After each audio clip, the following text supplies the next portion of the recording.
आज हम आप लोग को वर्ल्ड ज्योग्राफी के सेगमेंट में आज एक प्रमुख देश ईरान के बारे में चर्चा करेंगे। ईरान, जिसे हम लोग पर्सिया भी, इसका प्राचीन नाम पर्सिया भी है, ये पश्चिम एशिया का सबसे अधिक जनसंख्या वाला देश भी है। और ईरान विश्व की प्राचीनतम सभ्यताओं में से एक है और जहाँ की अधिकांश जनसंख्या इस्लाम को मानती है। और हाल ही में इजराइल और ईरान के युद्धों को लेकर ईरान काफ़ी चर्चा में है।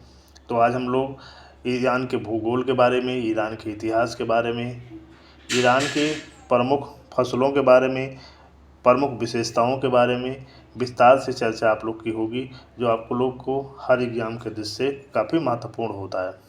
तो ईरान के बारे में हम लोग कुछ पहले सामान्य जानकारी हासिल कर लेते हैं। यदि ईरान का हम लोग क्षेत्रफल देखा जाए तो 1.64 लाख वर्ग किलोमीटर है और विश्व संदर्भ में देखा जाए तो 17वां स्थान है। अगर पश्चिमी एशिया के संदर्भ में देखा जाए तो सऊदी अरब के बाद दूसरा स्थान है क्षेत्रफल के दृष्टि से ईरान का। जैसे आप लोग को बता दें कि जो ईरान देश है ये पश्चिमी एशिया, या जिसको हम लोग मध्य पूर्व कहा जाता है, उसका एक देश है।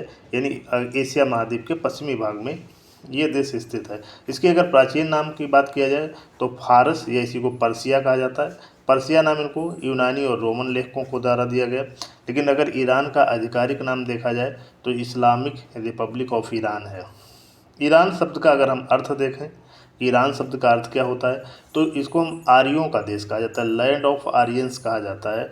और इसकी जहाँ आधिकारिक भाषा अगर हम लोग देखें ईरान की, तो फारसी है। एक आर्यनम नाम है, जो आर्यनम नाम इसका चलता है। इसका जो प्राचीन ग्रंथ है यहाँ का, ईरान का अवेस्ता ग्रंथ में, इसमें चर्चा की गई है कि जो ईरान है ये आर्यों का निवास स्थान या मुख्य भूमि रहा है। अब ईरान के पड़ोसी देशों के बारे में चर्चा कर लें। जैसे आपको चित्र में दिख रहा है, तो इसके पश्चिम में इराक और तुर्की हैं। उत्तर में जाएंगे तो आर्मेनिया, अजरबैजान और एक कैस्पियन सागर झील पड़ेगी। पूरब में जाएंगे तो अफ़गानिस्तान, पाकिस्तान देश पड़ेगा। और दक्षिण में हम अगर जाएंगे तो फारस की खाड़ी और ओमान की खाड़ी पड़ेगी। तो इस तरीके से अगर हम देखें, इसके पड़ोसी देशों की संख्या देखें तो इराक, तुर्की, आर्मेनिया, अजरबैजान, अफ़गानिस्तान और पाकिस्तान, यानी कुल 6 देश हैं। इसके अलावा कैस्पियन सागर की चर्चा आप लोग से होगी, फारस की खाड़ी, ओमान खाड़ी की चर्चा होगी, जो इसके तटवर्ती क्षेत्र हैं। अब पहले हम लोग चर्चा करेंगे ईरान की जो प्रमुख भू आकृतियाँ हैं, जो इसका भौगोलिक निर्माण किस प्रकार के हुआ, इसका बनावट कैसे है। तो पहले हम चर्चा ईरान के इसी तथ्य की हम आप लोगों से करेंगे। ईरान को अगर हम लोग भूआकृतिक दृष्टि से देखा जाए, टोपोग्राफी की दृष्टि से देखा जाए, तो काफ़ी विविधताओं वाला देश है। तो इसके एक एक विविधताओं की चर्चा, इसके एक प्राकृतिक क्षेत्रों की चर्चा हम करेंगे। तो पहले हम करेंगे ईरान का जो पठारी क्षेत्र है, या ईरान का जिसको हम लोग उच्च भूमि क्षेत्र भी कहते हैं, तो सबसे पहले हम चर्चा इसी की करेंगे। तो ईरान का जो मध्यवर्ती भाग है ये पठारी है और इसमें इसका कुछ भाग मरुस्थलीय है। अगर हम लोग देखें मध्यवर्ती जो पठारी भाग है, इसके चारों ओर ऊंचे ऊंचे पर्वत पाए जाते हैं, पर्वतमालाएं पाई जाती हैं। इस पठार के अगर हम लोग दक्षिण में देखेंगे तो एक पर्वत पड़ेगा, जागारोस पर्वत पड़ेगा, और उत्तर में देखेंगे तो अलबरुज पर्वत पड़ेगा। ईरानी पठार ईरान का सबसे बड़ा प्राकृतिक प्रदेश भी है। और यहाँ अधिकतर जो ये क्षेत्र है ये शुष्क है या अर्ध शुष्क है, यानी रेगिस्तानी है या अर्ध रेगिस्तानी प्रकार का है, जो ईरान का पठारी क्षेत्र है, उच्च भूमि क्षेत्र है। तो यह तो ये रेगिस्तानी ईरान के रेगिस्तानों यानी डेजर्ट की बात किया जाए, देखा जाए संरचना, तो कई पठारी पाए जाते हैं ईरान में, जिसमें एक मरुस्थल है दस्ता कबीर रेगिस्तान। यह मध्य ईरान में है। क्षेत्रफल इसका देखा जाए तो 77.6 हज़ार वर्ग किलोमीटर है।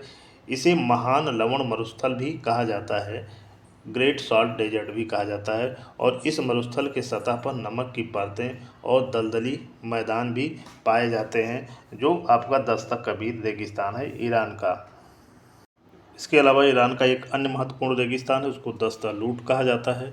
ये दक्षिणी पूर्वी ईरान में स्थित है। इसका क्षेत्रफल देखा जाए तो 51.8 हज़ार वर्ग किलोमीटर है। इस प्रकार हम लोग देखते हैं तो दस्ता कबीर रेगिस्तान है, ईरान का सबसे बड़ा रेगिस्तान है। और दस्ता लूट को हम लोग ईरान दुनिया में सबसे गर्म रेगिस्तान में से एक माना जाता है। एक और यहाँ पे रेगिस्तान है कबीरा नमक रेगिस्तान। ये ईरान का एक छोटा सा रेगिस्तान है, कबीरा नमक रेगिस्तान। ईरान का लगभग अगर हम लोग देखें तो 30 से 35% भाग रेगिस्तानी अर्थात मरुस्थलीय प्रकार का ईरान का है। और जैसा हम लोग जानते हैं, जो मरुस्थलीय प्रकार की जलवायु होते हैं, मरुस्थलीय प्रकार के क्षेत्र होते हैं। वहाँ पे खजूर की खेती हो सकती है, कैक्टस का पेड़ हो सकता है या कटीली झाड़ियाँ होती हैं, जैसे आप लोग को चित्र में खजूर का वृक्ष दिखाई दे रहा है। जो ईरान दुनिया में तीसरा सबसे प्रमुख खजूर उत्पादक देश भी है। ईरान के कैस्पियन सागर तटीय क्षेत्र में हम लोग देखें, कैस्पियन सागर एक, जैसा हम लोग जानते हैं, एक झील है जो यूरोप और एशिया के मध्य सीमा भी बनाती है। इस पर मैंने वीडियो आपको ऑलरेडी डाल रखा है। तो ईरान के उत्तरी भाग में ये है। उत्तरी भाग में कैस्पियन सागर तथा इसके दक्षिण में अगर हम लोग देखें तो ये कलबरुज पर्वत है। इसके बीच में तटीय क्षेत्र पाया जाता है, यानी मैदानी क्षेत्र पाया जाता है। ये भाग ईरान का सबसे उपजाऊ क्षेत्र है तथा हरा भरा है और कृषि के लिए सबसे उपयुक्त क्षेत्र ये है। इसीलिए कैस्पियन सागर का जो तटीय क्षेत्र है ईरान का हरित प्रदेश यानी ग्रीन बेल्ट भी कहा जाता है। ईरान का जो कैस्पियन सागर तटीय क्षेत्र है यानी उत्तरी भाग है, जिसके उत्तर में कैस्पियन सागर और दक्षिण में अलबरुज पर्वत है, वो वाला जो क्षेत्र है काफ़ी उपजाऊ है कृषि की दृष्टि से। इसके अलावा अगर हम और कुछ चर्चा करें, कुछ फारस की खाड़ी या ओमान खाड़ी के तटीय क्षेत्र की चर्चा करें, तो ये क्षेत्र जो है ये खनिज तेल और प्राकृतिक गैस भंडार के लिए विश्व प्रसिद्ध है। इस क्षेत्र में ईरान का सबसे अधिक प्राकृतिक गैस और खनिज तेल पाया जाता है, विश्व प्रसिद्ध है। यहाँ कई बंदरगाह हैं इस क्षेत्र में, जैसे चाबहार है। इसके अलावा इस क्षेत्र में मत्स्य पालन भी होता है, व्यापार भी इस भाग में अधिक होता है। जो दक्षिणी भाग एक तरीके से ईरान का है, फारस की खाड़ी और ओमान खाड़ी का तटीय क्षेत्र, लेकिन गर्म और शुष्क है। रणनीतिक दृष्टि से भी ये काफ़ी महत्वपूर्ण है। इसके अलावा कुछ चर्चा हम लोग करेंगे जो दो पर्वतों की हम आप लोग से चर्चा कर रहे थे। एक जागरोस पर्वत है ईरान में, जो मुख्य रूप से दो पर्वत हैं। एक अलबरुज पर्वत है। तो कुछ रेगिस्तान भी यहाँ पे, जिसे हम आपको एक बार पुनः बताते हैं कि दस्ता कबीर रेगिस्तान जो यहाँ का सबसे बड़ा रेगिस्तान है। तो जागरोस पर्वत है, ये ईरान, इराक तथा तुर्की में फैला हुआ है। अगर जागरोस पर्वत की बात करें, लंबाई लगभग 1500 किलोमीटर और ये ईरान का सबसे लंबा पर्वत है। यद्यपि ये 3 देशों में, ईरान, इराक और तुर्की देश में है। तो ये ईरान के पश्चिमी भाग और दक्षिणी पश्चिमी भाग में स्थित है। जागरोस पर्वत है यह तुर्की से लेकर अगर देखा जाए तो फारस की खाड़ी तक फैला हुआ है। औसत ऊंचाई इसकी देखी जाए तो 3000 से लेकर 4000 मीटर है। एक पर्वत और है यहाँ पे, अलबरुज पर्वत है। ये उत्तरी ईरान में होगा, कैस्पियन सागर के क्षेत्र वाले, जो कैस्पियन सागर के आसपास का क्षेत्र है, के दक्षिणी तटीय भाग में अगर हम लोग कह सकते हैं, कैस्पियन सागर के दक्षिणी तटीय भाग में है। इसकी लंबाई देखें तो 900 किलोमीटर है और ये ईरान का सबसे ऊंचा पर्वत भी है। पूरे पश्चिमी एशिया, ईरान का ही नहीं पूरे पश्चिमी एशिया का देखा जाए तो सबसे जो ऊंची चोटी है वो माउंट दमाबंद है। एक बार मैं पुनः बता दूं, माउंट दमाबंद ईरान के साथ साथ पूरे पश्चिमी एशिया की सबसे ऊंची चोटी है, जिसकी ऊंचाई अगर हम लोग देखें तो 5671 मीटर है। ये एल्ब्रुज पर्वत पे ही है। माउंट दमाबंद ईरान में है। दमाबंद अगर देखा जाए तो एक प्रकार का प्रसुप्त ज्वालामुखी है, यानी डायमंड जो वॉल्केनो क्षेत्र है। तो ये जो एक पुनः हम बता दें कि जो अलबरुज पर्वत पे माउंट दमाबंद है, ये पश्चिमी एशिया की सबसे ऊंची चोटी, जो आप लोग में क्वेश्चन आ भी सकता है। अब ईरान के बारे में कुछ चर्चाएं हम आप लोग से और करेंगे।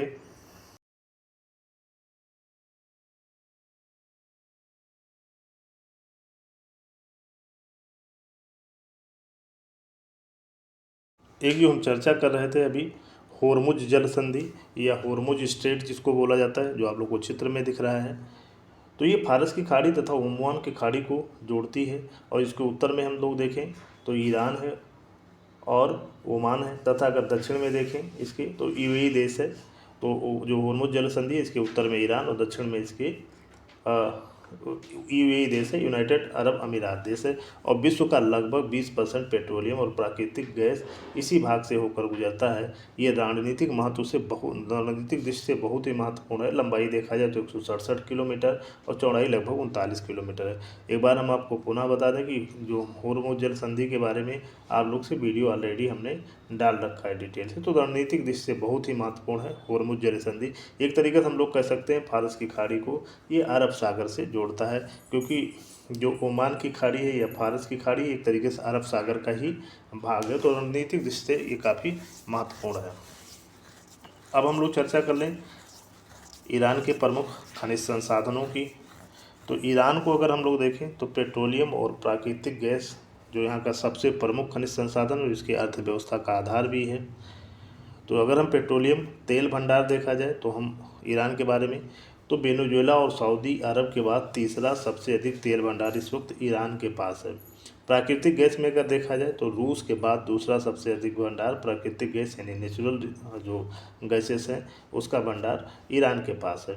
अगर हम लोग देखते हैं ईरान के प्रमुख पेट्रोलियम उत्पादक अगर क्षेत्र को देखा जाए, क्वेश्चन आप लोग में कभी कभी आता है, तो एक क्षेत्र है अहवाज क्षेत्र है, एक क्षेत्र यहाँ का मारून क्षेत्र है, मस्जिद सुलेमान है, गज सारान क्षेत्र है, अजगरी है, सरोजेह क्षेत्र है और सीरी क्षेत्र है। एक बार मैं पुनः आप लोग को बता दें कि जो प्रमुख पेट्रोलियम क्षेत्र इसके हैं ईरान के अहवाज है, मारून क्षेत्र है, मस्जिद सुलेमान है, गज सारान है, अजगरी है, सरोजेह है और सीरी है। इसके अलावा अन्य बहुत से क्षेत्र हैं। अगर यहाँ का देखा जाए कि जो प्राकृतिक गैस वाले क्षेत्र हैं तो एक है साउथ पार्स क्षेत्र है, ये विश्व का सबसे बड़ा प्राकृतिक गैस क्षेत्र है साउथ पार्स क्षेत्र। ये 2 देशों में है, ईरान और कतर में जो उसके बगल में है, और ईरान का लगभग 40% प्राकृतिक गैस यहीं से उत्पादित होता है जो साउथ पार्स क्षेत्र है। अन्य क्षेत्र देखा जाए तो कंगन, नार और फजनान क्षेत्र से भी ईरान जो है प्राकृतिक गैस का उत्पादन करता है। हम आपको बता दें दुनिया का दूसरा सबसे बड़ा भंडार रूस के बाद ईरान के पास है, और पेट्रोलियम के मामले में सऊदी अरब और वेनेजुएला के बाद तीसरा सबसे अधिक भंडार ईरान देश के पास है।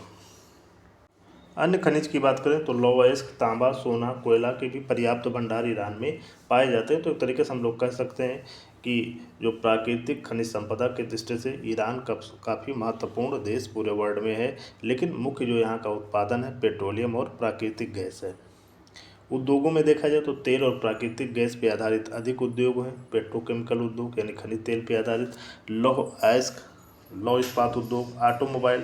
आपको मैं बता दूं कि ऑटोमोबाइल में ईरान मध्य पूर्व यानी दक्षिणी पश्चिमी एशिया का सबसे बड़ा कार निर्माता देश है। इसके अलावा यहाँ का जो कालीन उद्योग है वो विश्व प्रसिद्ध है, जो कारपेट उद्योग है पूरे विश्व में प्रसिद्ध है। इसकी सांस्कृतिक पहचान भी माना जाता है कालीन उद्योग को ईरान का। सीमेंट का भी प्रमुख उत्पादक देश है। अब हम आप लोग से जो थोड़ा सा चर्चा करेंगे जो कृषि क्षेत्र है कि ईरान में कृषि की स्थिति क्या है, एग्रीकल्चर की स्थिति क्या है। ईरान के कृषि एग्रीकल्चर के बारे में देखा जाए तो तेल और प्राकृतिक गैस के बाद जो कृषि है ये ईरान की आजीविका का दूसरा सबसे बड़ा स्रोत है। लगभग 25 से 30% जनसंख्या प्रत्यक्ष या अप्रत्यक्ष रूप से कृषि कार्यों में लगी हुई है, और ईरान का लगभग देखा जाए तो 30% भूभाग है वो कृषि योग्य भूमि है। यहाँ अगर देखा जाए प्रमुख फसलों में तो धान है, गेहूँ है, जौ, चावल, मक्का, कपास, गन्ना, चुकंदर आदि की खेती की जाती है। इसके अलावा इसके जो अन्य प्रमुख फसलें हैं, जो व्यापारिक फसलें हैं, खजूर है।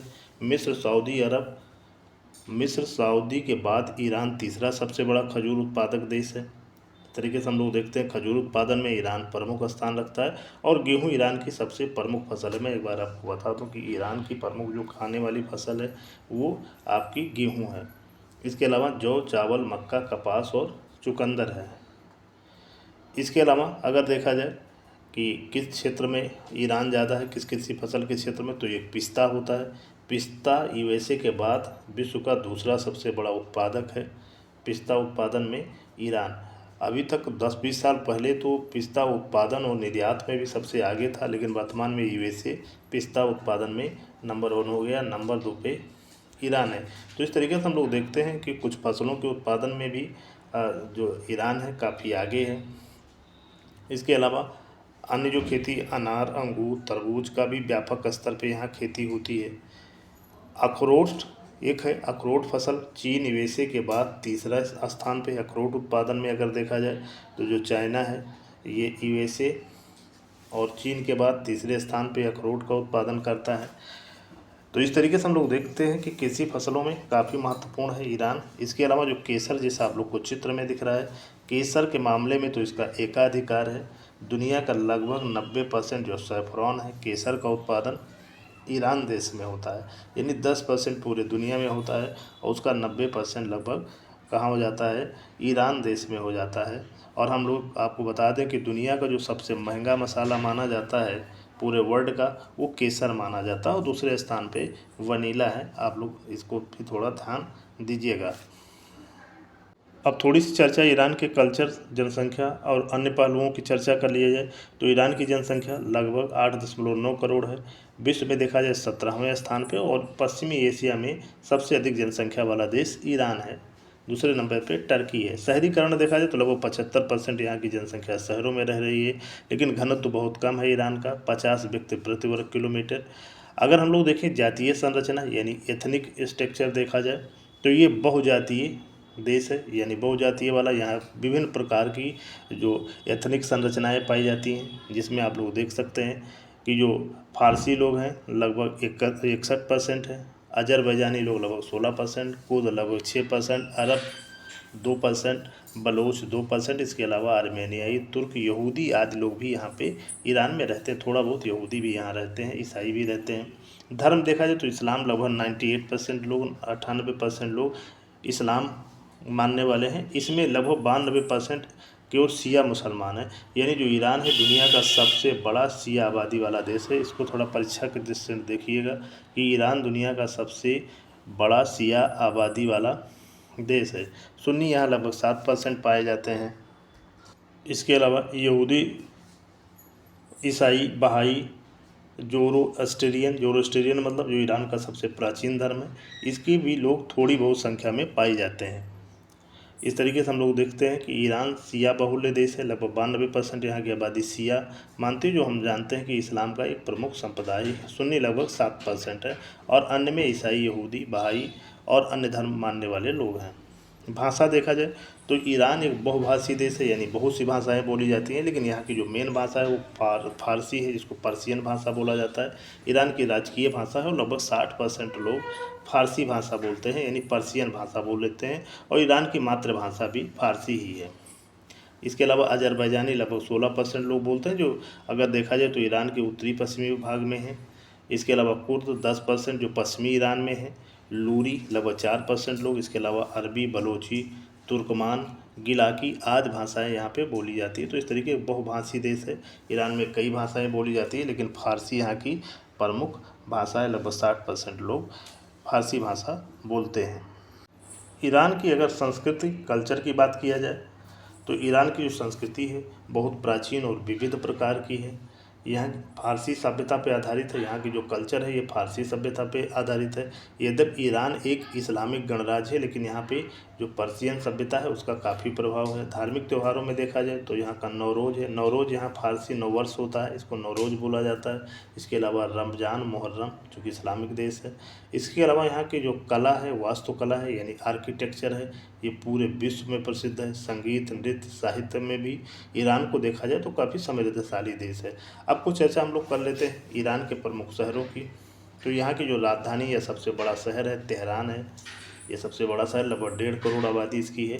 और ये जो अलब्रुज पर्वत है उसके दक्षिणी ढलान पर स्थित है। कहा जाता है एक तरीके से ये जो भूकंप प्रभावित क्षेत्र में तेहरान स्थित है, इसीलिए समय समय पे तेहरान राजधानी बदलने की बात ईरान करता है। एक यहाँ का और शहर है मशहद शहर है। ये दूसरा बड़ा शहर है। मशहद जो शहर है दूसरा सबसे बड़ा शहर ईरान का है और विश्व का सबसे बड़ा शिया तीर्थ स्थल है। ध्यान दीजिएगा, शिया का जो सबसे बड़ा तीर्थ स्थल है वो मशहद है, ये ईरान में है। एक और यहाँ का शहर है इम्फहान। इसको नस्क जहाँ भी कहा जाता है, यानी नस्क जहाँ का मतलब होता है आधा संसार कहा जाता है। यह ईरान का प्रमुख पर्यटक स्थल है और कला केंद्र है जो इम्फहान शहर है। इसके अलावा एक तबरीज शहर है, ये उत्तरी ईरान का सबसे बड़ा शहर है। एक सिराज शहर है, इसको कवियों और गुलाबों का शहर कहा जाता है सिराज को। एक करज शहर है, ये ईरान का प्रमुख औद्योगिक और शैक्षणिक केंद्र है जो करज क्षेत्र है।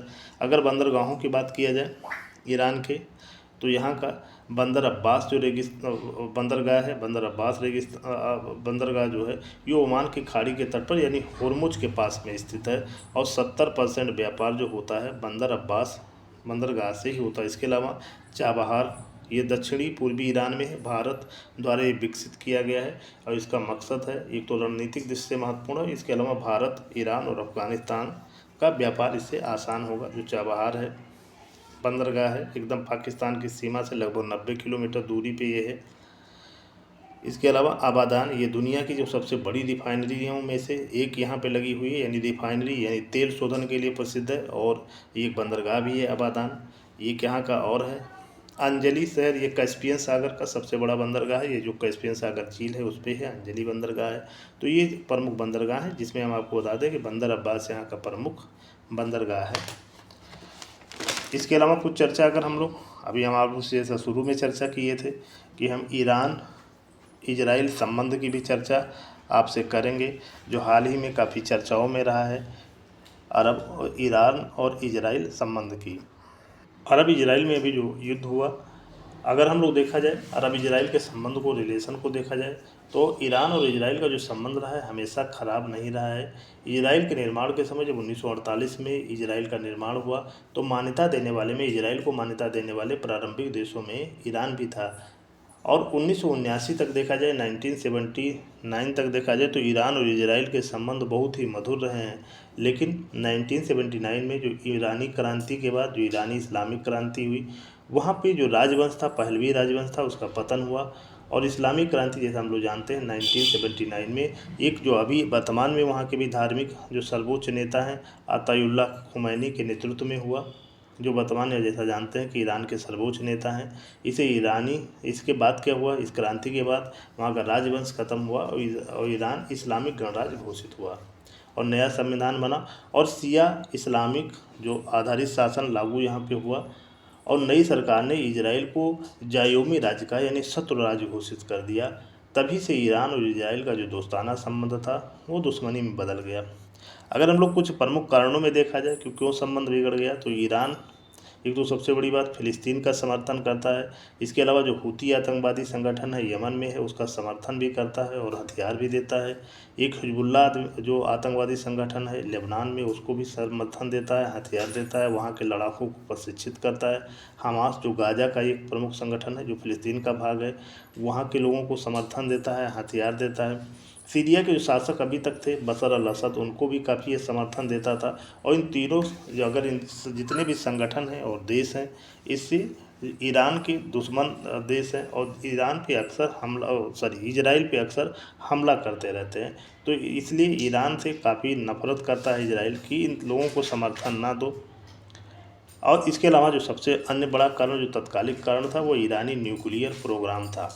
इजराइल इसे अपने लिए सबसे बड़ा खतरा मानता है। और हम लोग जैसा जानते हैं कि जो हाल ही में जो संघर्ष हुआ, इसका मुख्य कारण यही रहा, ईरानी न्यूक्लियर प्रोग्राम रहा। उसको लगता है कि अगर न्यूक्लियर प्रोग्राम इसका सफल हुआ तो इसका यूज हमारे देश पे कर सकता है। ईरान जैसा हम लोग जानते हैं कि इस्लामी दुनिया का नेता बनना चाहता है, इससे भी एक टकराहट बढ़ती है। और इजराइल जैसा हम जानते हैं कि यूएसए का एक महत्वपूर्ण मध्य पूर्व में यानी पश्चिम एशिया में एक सहयोगी देश है। तो इन कारणों से ईरान और इजराइल के जो संबंध हैं वो काफ़ी शत्रुतापूर्ण है और अक्सर युद्ध के आसार बने रहते हैं। यद्यपि हम अगर देखें इजराइल और ईरान को देखा जाए तो काफ़ी दूरी पे, लगभग 2000 किलोमीटर की दूरी पे पड़ते हैं। उसके बीच में अगर हम लोग देखें तो सीरिया और इराक जैसे देश पड़ते हैं। इसलिए आमने सामने क्लैश होने की संभावना नहीं रहती है, क्योंकि ईरान और इजराइल के मध्य लगभग जैसा आप लोग चित्र में देख रहे हैं, लगभग 2000 किलोमीटर की दूरी है। और यहाँ पे सीरिया और इराक और लेबनान जैसे देश इसके बीच में पड़ते हैं। तो इस तरीके से हम आप लोग को आज जो चर्चा की है वो इजराइल देश के बारे में चर्चा की है, तो ईरान देश के बारे में चर्चा की है, इजराइल और ईरान के संबंधों के बारे में चर्चा की है। क्योंकि ईरान वर्तमान में काफ़ी चर्चित देश है युद्धों के कारण, अपने न्यूक्लियर प्रोग्राम के कारण, इसके अलावा अपने खनिज संसाधन संपदा के कारण काफ़ी फेमस है।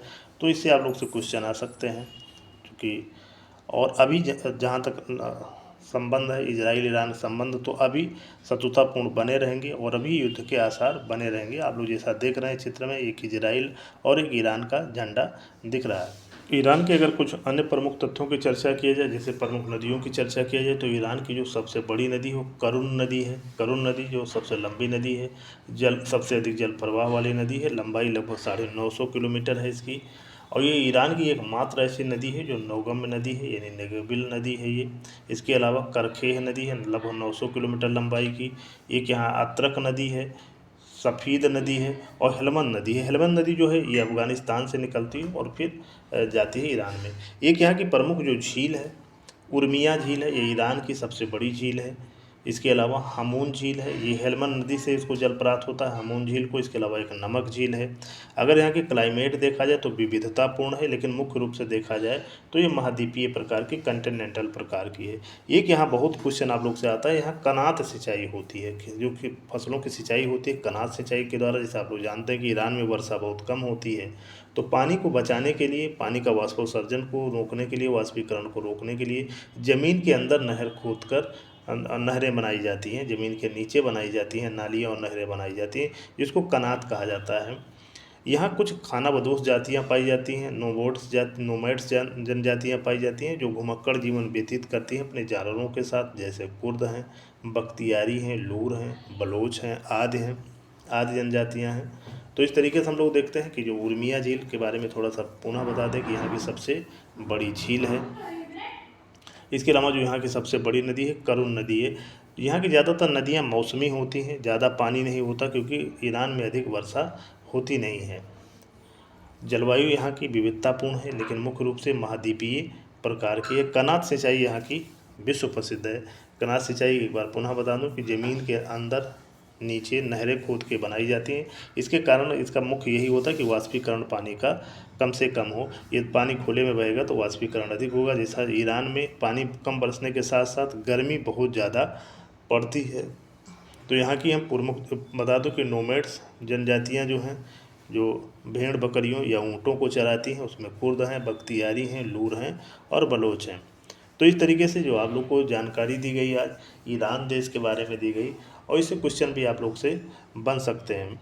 और ख़ासकर वर्तमान में जो तनावपूर्ण संबंध है ईरान और इजराइल का, तो इसलिए इससे क्वेश्चन बनने की संभावना हर प्रकार के एग्जाम में होती है। तो एक बार पुनः बता दें कि जो ईरान है आपका, ये दक्षिणी पश्चिमी एशिया का सबसे अधिक जनसंख्या वाला देश है, और सऊदी अरब के बाद देखा जाए तो दक्षिणी पश्चिमी एशिया का दूसरा सबसे अधिक क्षेत्रफल वाला देश है। और दुनिया का लगभग 90% जो केसर होता है उसका उत्पादन ईरान देश करता है।